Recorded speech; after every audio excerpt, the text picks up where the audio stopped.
ശിരസ്സുയർത്തുവിൻ, നിത്യകവാടങ്ങളെ തുറക്കുവിൻ. മഹത്വത്തിന്റെ രാജാവ് എഴുന്നള്ളുന്നു. ഈ മഹത്വത്തിന്റെ രാജാവ് ആരാകുന്നു? മഹത്വത്തിന്റെ രാജാവ് എഴുന്നള്ളുന്നു. ഈ മഹത്വത്തിന്റെ രാജാവ് ആരാകുന്നു?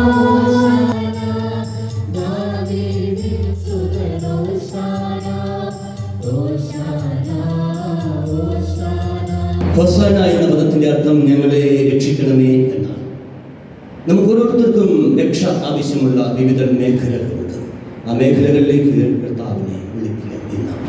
ഈ കുരുത്തോലകളിൽ നമ്മൾ ഉയർത്തിപ്പിടിച്ച് കോടാനുകോടി മനുഷ്യർ ദേവാലയത്തിൽ നിന്നും വീടുകളിലേക്ക് പോകും വലിയൊരു സാക്ഷ്യമാണ്.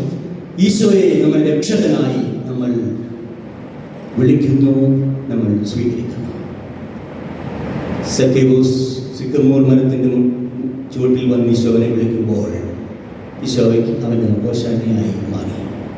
സിക്കാർ എന്ന പട്ടണത്തിൽ സമറിയാക്കാരി സ്ത്രീയെ കണ്ടുമുട്ടുമ്പോൾ അവൾക്ക് ഈശോ രക്ഷകനായി മാറി.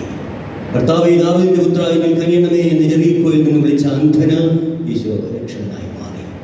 വലതുവശത്ത് കള്ളൻ കർത്താവേ നീ പറുദീസയിലായിരിക്കും എന്നെയും കൂടി ഓർക്കണമേ എന്ന് പറഞ്ഞവന് രക്ഷകനായി. അങ്ങനെ അന്ത്യം വരെ എപ്പോഴും തന്നെ നിലവിളിക്കുമ്പോൾ രക്ഷകനായി മാറുന്ന ഈശോയാണ് നമ്മൾ മനസ്സിലാക്കുക. മറ്റൊരു പ്രധാനപ്പെട്ട ആശയം കൂടി പറഞ്ഞ് ഈ പ്രസംഗം അവസാനിപ്പിക്കുന്നു. കർത്താവിന് അവയെ ആവശ്യമുണ്ട്. കഴുതപ്പുറത്താണ് ഈശോ വരുന്നത്. സാധാരണ കുതിരപ്പുറത്താണ് ശരിക്കുള്ള രാജാക്കന്മാർ വരാനുള്ളത്. യുദ്ധം ചെയ്യാൻ കുതിരപ്പുറത്താണ്. ഇത് സമാധാനത്തിൻ്റെയും ശാന്തിയുടെയും സന്ദേശം നൽകിക്കൊണ്ട് ഈശോ കഴുതപ്പുറത്ത് വരും. നമ്മൾ സാധാരണ കഴുത എന്ന് വിളിക്കുന്ന ആരെയാണ്? ഒരു നികൃഷ്ട ജീവിയായിട്ടുള്ളത് കാണുന്നത്. പിള്ളേരെ കഴുതെന്ന് വിളിക്കും. ബുദ്ധിയില്ല, നികൃഷ്ട ജീവി. അങ്ങനെ ഒരു നികൃഷ്ട ജീവിയെയും കർത്താവിന് ആവശ്യം. എന്നെ കേൾക്കുന്ന ആരെങ്കിലും വളരെ നിരാശരായിട്ടുള്ളവരുണ്ട്, എന്നെ ഒന്നിനും കൊള്ളുകയില്ല, എന്നെ ഈ സമൂഹത്തിൽ ഒന്നിനും പറ്റുന്ന ആളല്ല ഞാൻ, ഒരു കഴിവില്ലാത്ത ഒരു വ്യക്തിയാണ് ഞാൻ എന്ന് വിചാരിക്കുന്നുണ്ടെങ്കിൽ ഇന്ന് കർത്താവ് പറയുന്നു, കർത്താവിന് നിന്നെ ആവശ്യമുണ്ട്.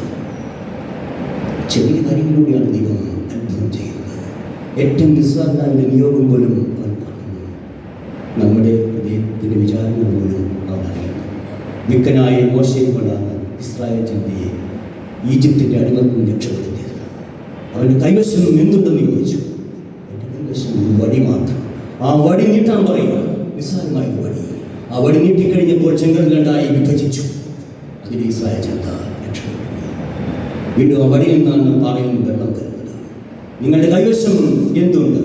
തുച്ഛമായ സംഭവങ്ങൾ, സമയവും ഊർജ്ജവും, എൻ്റെ ഈ ശരീരം, ഇത് മാത്രമാണ്. അത് കർത്താവിന് കൊടുക്കുക.